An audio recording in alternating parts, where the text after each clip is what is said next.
John Hinckley Jr. is a man synonymous with the attempted assassination of President Ronald Reagan back in 1981.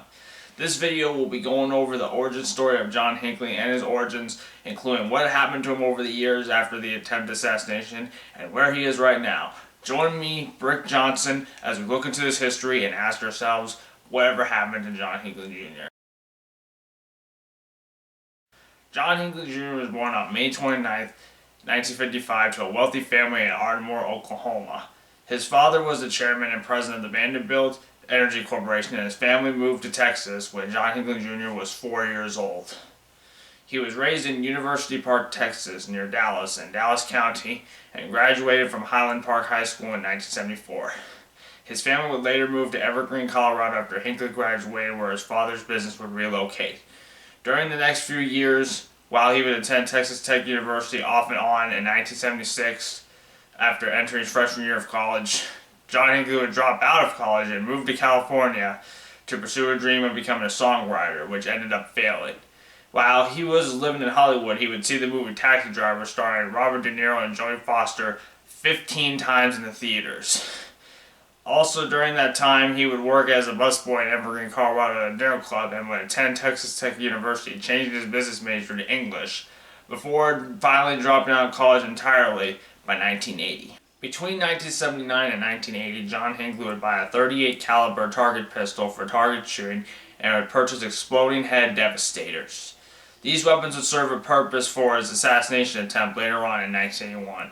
During 1980, Hinckley would read an article in the May 1980 issue of People magazine regarding actress Jodie Foster's enrollment at Yale University. Hinckley would take this opportunity to stalk her by enrolling in a Yale writing course so that he would be near her. She had made a deep impact on him when he watched the movie Taxi Driver. While at Yale, Hinckley attempted to contact Jodie Foster and left letters and poems in her mailbox, and later managed to have phone conversations with her and assuring her that he was not a dangerous person. The movie Taxi Driver followed the main character, played by Robert De Niro, attempting to assassinate someone in the political field, and Hinckley's obsession with Jodie Foster, who played a sexually trafficked 12-year-old child in the film. This coincided with his obsession for assassination. Hinckley believed that he would earn the respect and love of Jodie Foster by attempting a presidential assassination. In the fall of 1980, John Hinckley decided to stalk President Jimmy Carter. On October 2nd, 1980, Hinckley went to one of Carter's campaign appearances. However, John Hinckley had left his gun collection, which now included 3 handguns and 2 rifles, in his hotel room. Later on, when Hinckley went to Nashville, Tennessee during another one of President Carter's campaign stops, he was arrested at the airport when airport security detected handguns in his suitcases. His guns were confiscated and he was fined $62.50 and sent on his way. Soon after this incident, Hinckley would buy 2 more .22 caliber handguns while visiting his sister. His parents would soon be worried about his mental health, and Hinckley would begin seeing a psychiatrist in Colorado. The psychiatrist thought that John Hinckley's mental health problems stemmed from emotional immaturity and recommended to his parents that he would be cut off financially and would be forced to make it on his own. With John Hinckley having mental health problems and letting that and his delusions take over, he would record an audio tape on New Year's Eve of 1980. In this tape, he says the following: "I just want to say goodbye to the old year, which was nothing. Total misery, total death. John Lennon's dead, the world is over, forget it." In the tape, he pledged to make some kind of statement or something in 1981 on behalf of the then young actress Jodie Foster. He was also a fan of the Beatles. Knowing this, continuing to talk about John Lennon by saying, "My life is screwed up, the world is even more screwed up. I don't know why people want to live. John Lennon is dead. I still think about Jodie all the time, so I think about really that and John Lennon's death." They were sort of, in his mind, binding together before December 8th. They have been binding together since last summer, really, John and Jodie, and now one of them is dead. I can't go the whole year 1981. I hate that I don't care anything about the decade, the 80s, or the future, or anything, because the dream is over, as Lennon said 10 years ago, but it's really over now. Sometimes I think I'd rather see her not being on Earth than be with other guys, but I have to go with her. I wouldn't want to stay here on Earth without her on Earth. It had to be some kind of final pact between Jody and me. I think about that a lot. It's time for me to go to bed. It's after midnight. It's near 1981. Bye, hallelujah. And that monologue, he'd be very pessimistic of the future and hated the thought of Jody Foster being another man. He would be sipping brandy and talking to the tape recorder by the stroke of midnight on January 1st, 1981, while recording that tape. And after failing to get a job by the end of February, as he promised his parents, Hinckley would fly to Hollywood and California and stay there for one day until he boarded a bus to Washington, D.C., and checked into the Park Central Hotel in Washington, D.C. on March 29th, 1981. On the next day, March 30th, he would write a letter to Jody Foster describing his plan to assassinate President Ronald Reagan, which I will read off here. Dear Jody, there is a definite possibility that I will be killed in my attempt to get Reagan. It is for this very reason that I am writing this letter now. As you well know by now, I love you very much. Over the past 7 months, I've left you dozens of poems, letters, and love messages in the faint hope that you could develop an interest in me. Although we talked on the phone a couple of times, I never had the nerve to simply approach you and introduce myself. Besides my shyness, I honestly did not wish to bother you with my constant presence. I know the many messages left at your door and in your mailbox were a nuisance, but I felt that it was the most painless way for me to express my love for you. I feel very good about the fact that you at least know my name and know how I feel about you. And by hanging around your dormitory, I've come to realize I'm the topic of more than a little conversation, however full of ridicule it may be. At least you know that I'll always love you. Jody, I would abandon this idea of getting Reagan in a second if I can only win your heart and live out the rest of my life with you, whether it would be in total obscurity or whatever. I will admit to you that the reason I'm going ahead with this attempt now is that I just cannot wait any longer to impress you. I've got to do something now to make you understand, in no uncertain terms, that I am doing all of this for your sake. By sacrificing my freedom and possibly my life, I hope to change your mind about me. This letter is being written only an hour before I leave for the Hilton Hotel. Jody, I'm asking you to please look into your heart and at least give me the chance with this historical deed to gain your respect and love. I love you forever, John Hinckley. At 2:27 p.m. Eastern Time, as President Ronald Reagan left the Hilton Hotel, walking through President's Walk on Florida Avenue, Hinckley stepped forward from a crowd of television reporters and cameras filming Reagan when he fired 6 shots from a $29 Rome R614 revolver aiming for President Reagan. Despite all the bullets missing Reagan, one bullet struck Reagan in the left chest after ricocheting from the side of the presidential limousine, while the other 5 bullets wounded police officer Thomas Delahanty, who tried to identify the shooter and got struck in the back of the neck by the second shot, with the bullet ricocheting off his spine. Secret Service agent Timothy McCarthy and White House Press Secretary James Brady, who was critically wounded. Special Agent in Charge Jerry Parr grabbed Reagan by the shoulders and dove with him to the open rear door of the limousine. Alfred Antonucci, a Cleveland, Ohio labor official standing near Hinckley and saw him firing the revolver, had hit him in the head as his first reaction and pushed him to the ground.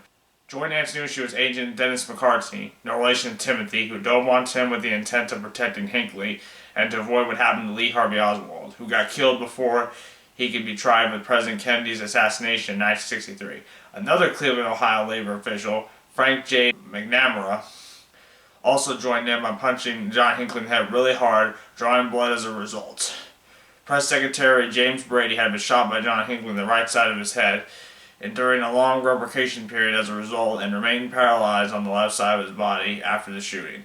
Hinckley was immediately arrested after being subdued by a group, including the hit on the head by Antonucci and McNamara, as well as having his gun taken away from him and given to the Bureau of Tobacco, Firearms, and Explosives. Reagan was soon to make a full recovery after getting surgery at the George Washington University Hospital, would be able to leave the hospital within 2 weeks and return to the Oval Office within a month, while Hinckley was taken to a Washington, D.C. jail and later prison as he was awaiting the trial.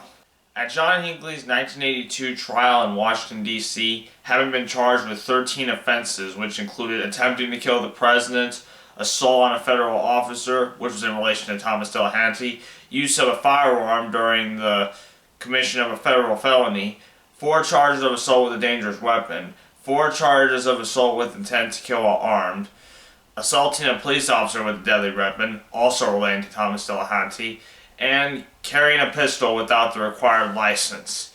He would be found not guilty by reason of insanity. The defense psychiatric reports portrayed him as insane, while the prosecution reports characterized him as legally sane. Prior to the trial, John Hinckley was transferred into psychiatric care from the Federal Bureau of Prisons custody on August 18, 1981. Soon after the trial, Hinckley wrote that the shooting where he attempted to kill President Ronald Reagan was the greatest love offering in the history of the world, and was disappointed that Jodie Foster did not reciprocate his love for her. The verdict of not guilty for reason of insanity in the 1982 trial of John Hinckley Jr. for his attempted assassination of President Ronald Reagan stunned and outraged many Americans. An ABC News poll taken the day after the verdict on June 22, 1982, showed 83% of those polled thought justice was not done in the Hinckley case. Some people, without much evidence, attribute the verdict to an anti-Reagan bias on the part of a Washington, D.C. jury of 11 black people and 1 white person. Many more people, however, blamed the legal system that they claimed made it too easy for juries to return not guilty verdicts in insanity cases, despite the fact that such pleas were made in only 2% of felony cases and failed over 75% of the time prior to the Hinckley case. Public pressure resulting from the Hinckley verdict spurred Congress and most states into enacting major reforms of laws governing the use of the insanity defense. Public outcry over the verdict as a result led to the Insanity Defense Reform Act of 1984, which altered the rules for consideration of mental illness of defendants in federal criminal court proceedings. States such as Idaho, Montana, and Utah abolished the insanity defense altogether. Changes in federal and some state rules of evidence laws have since excluded or restricted the use of testimony of an expert witness, such as a psychologist or a psychiatrist, regarding conclusions on ultimate issues in insanity defense cases, including whether a criminal defendant is legally insane. But this is not the rule in most states. After the shooting, Press Secretary James Brady lobbied for stricter handgun control and assault weapon restrictions. The Brady Handgun Violence Prevention Act was passed by President Bill Clinton in 1993, and the law went into effect in 1994. So after the trial and attempted assassination of Ronald Reagan, the question still remains, whatever happened to John Hinckley Jr.? Now that we have gone over his early life and what happened after the trial, we will now go over his life during treatment and what he is up to today. So stay tuned until the end, because what happens next might be considered surprising to a lot of you people. As a result of the not guilty by reason of insanity verdict in 1982, John Hinckley would be confined at St. Elizabeth's Hospital, a hospital for the mentally ill in Washington, D.C., operated by the Department of Mental Health. There he was given a battery of tests to determine his psychological status and to try to ascertain his potential for danger. After those tests were analyzed, a report concluded his defective reality testing and impaired judgment combined with his capacity for planned and impulsive behaviors makes him an unpredictably dangerous person. Mr. Hinckley is presently a danger to himself, Jodie Foster, and to any other third party whom he would consider incidental in his ultimate aims. In 1983, he gave an interview to Penthouse magazine in which he described a typical day for him. I see a therapist, answer mail, play my guitar, listen to music, play pool, watch television, eat lousy food, and take delicious medication. He also said that other patients sometimes ask for his autograph and that he enjoys his notoriety, but not the special restrictions that go with it. By late 1983, however, Hinckley appeared to be responding to treatment. He seemed less depressed. He also told therapists that he was no longer obsessed with Jodie Foster and had fewer thoughts of violence. 2 restrictions were lifted in 1984, and he would be allowed telephone privileges, and the hospital stopped censoring his mail. A year later, in 1985, he would be allowed to walk around the area of St. Elizabeth's. By 1986-1987, John Hinckley would file a motion for conditional release with the courts. This court order of conditional release would be a transfer to a less restrictive ward and city privileges 1 day per month. The latter meant being able to spend 1 day out of the month unaccompanied and with no restrictions. The hospital recommended against granting either request in an affidavit saying, "It is not possible to state that Mr. Hinckley would not present a danger to the community if granted such privileges at this time." The court denied both requests. However, on December 28th of 1986, St. Elizabeth's most infamous patient was allowed a 12-hour leave to visit his family at a prison fellowship ministry center. He had a hospital escort, and the car he traveled in was closely tailored by the Secret Service, who had been notified of the visit. On March 27, 1987, St. Elizabeth's told the court that they thought John Hinckley was ready to visit his family off hospital grounds for the Easter holidays. This time, the hospital said he would not need an escort. He had been making rapid strides in therapy, was not the complete loner he had been, and had shown improvements in major areas. Government attorneys requested that this be denied. As part of the consideration of the request, a judge ordered Hinckley's hospital room to be searched. Hospital officials found photographs and letters in Hinckley's room that showed a continued obsession with Joy Foster, as well as evidence that Hinckley had exchanged letters with serial killer Ted Bundy, whom Hinckley had an altercation with in prison before in 1981, and sought the address of the incarcerated Charles Manson, who inspired a member of his group, Lynette Frome, to try and assassinate then-President Gerald Ford in 1975. The court denied additional privileges as a result, and there would be no Easter holiday time for Hinckley and his family. So Hinckley would have to try harder to convince the hospital in order to get more events and partial freedom outside of the mental hospital. In 1988, the Secret Service received a letter from a mail order house saying it has received a letter from John Hinckley requesting a new drawing of Joy Foster. Apparently by then his fixation on the actress had not gone away after all. 11 years later, in 1999, John Hinckley would be permitted to leave the hospital for supervised visits with his parents. In April of 2000, the hospital recommended allowing unsupervised releases, but would take back that recommendation a month later. Hinckley was allowed supervised visits with his parents again during 2004 and 2005. Court hearings were held in September 2005 on whether Hinckley could have expanded privileges to leave the hospital.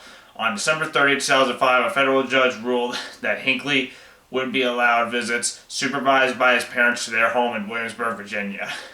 The judge ruled that Hinckley could have up to 3 visits of 3 nights and then 4 visits of 4 nights, each depending on the successful completion of the last.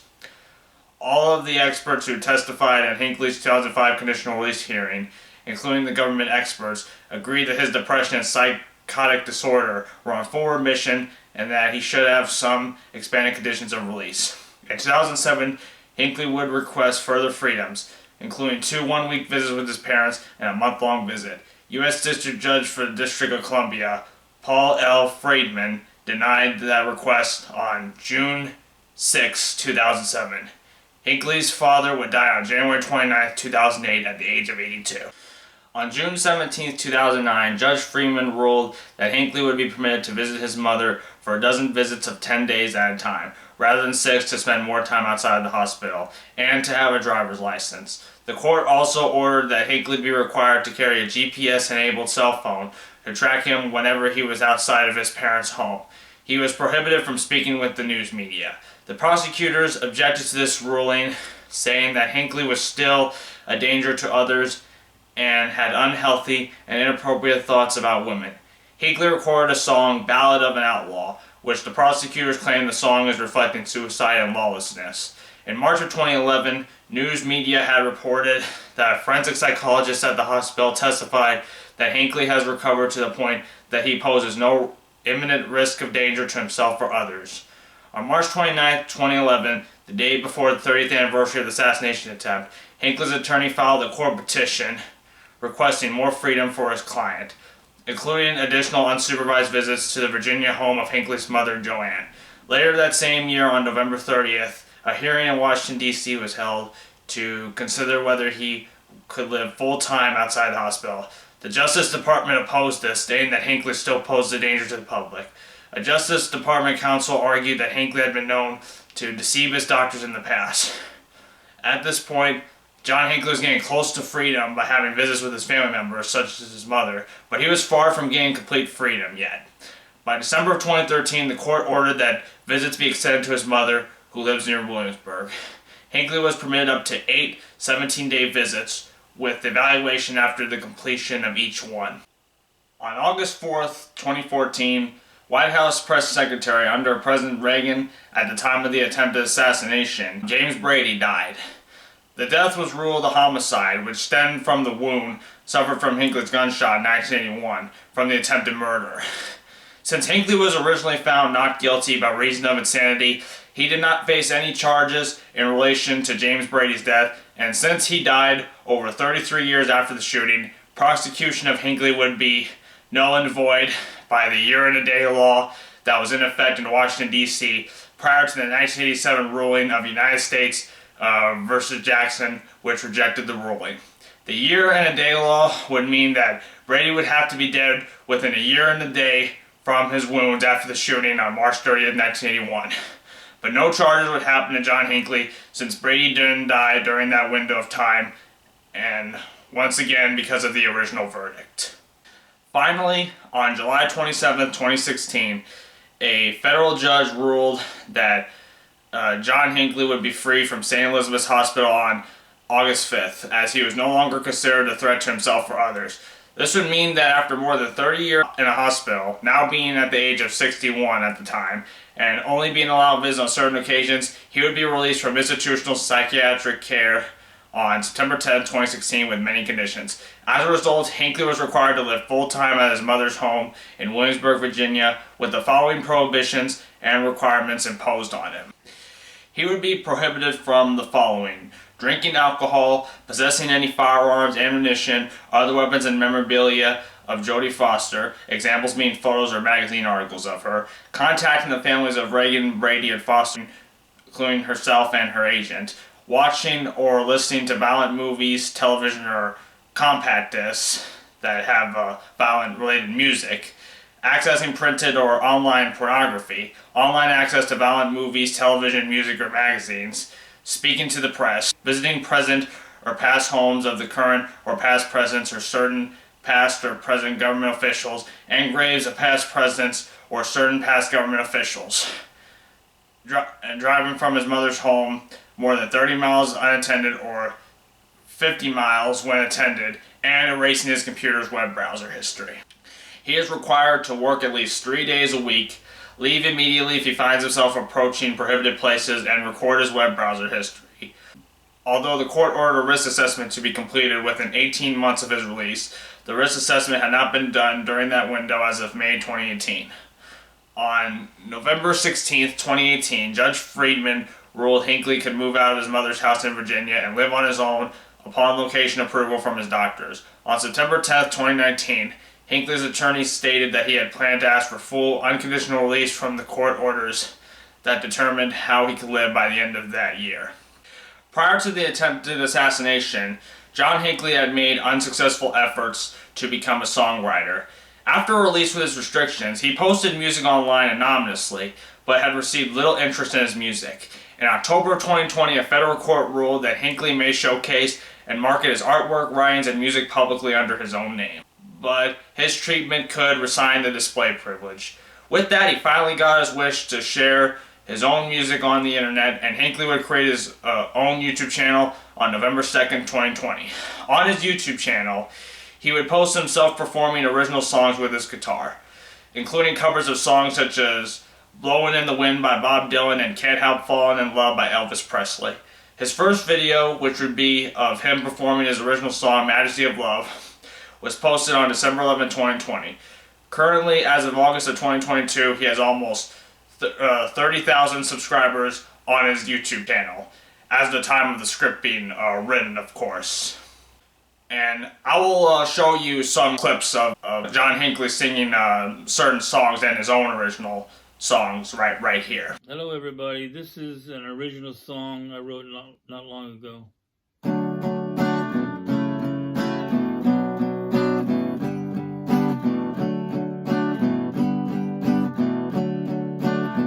We all are striving to be free, we're in harmony. This is the majesty of love. Wise men say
On September 27th, 2021, a federal judge approved Hinckley for unconditional release beginning in June of 2022. Finally, on June 15, 2022, with Hinckley now being at the age of 67, he would be fully released from court restrictions set on him when he was released from St. Elizabeth's Hospital back in 2016. John Hinckley also tweeted about this on his Twitter, stating that after 41 years, 2 months, and 15 days, freedom at last. And now, that was about all for my video on whatever happened to John Hinckley Jr. And as you can see on his YouTube channel, he has started his record label, and he was also going to have a concert performance in Brooklyn, New York, which was canceled. So, at least John Hinckley got the treatment, and he has changed a lot. I'm also going to show a short clip of his apology where he talked about his remorse after being freed and being able to talk with the news media in recent months about his remorse and such related to that. Ronald Reagan famously forgave you. What message do you have for the Reagan family now? Well, for the Reagan family, for the Brady family, for the families of the other two victims, for Jodie Foster, I apologize for what I've done, for what I did 41 years ago. I'm truly sorry, I really am. I'm not sure they could forgive me, and I probably wouldn't even blame them if they don't forgive me. If I could take it back, I surely would. And I pray for the family every night. And at least John Hinckley's able to share his own music, and he's not even harming anyone by making his own music and by doing covers of other songs. So at least John Hinckley got the treatment and was able to serve out majority of his sentence. So there are going to be links to all the articles, and a link to his YouTube channel will be in the description below. Anyways, tell me what you thought of this video. I will be doing more history videos and such like this right here on the Nostalgia Network. And this has been Brick Johnson from the Nostalgia Network, and I'm out.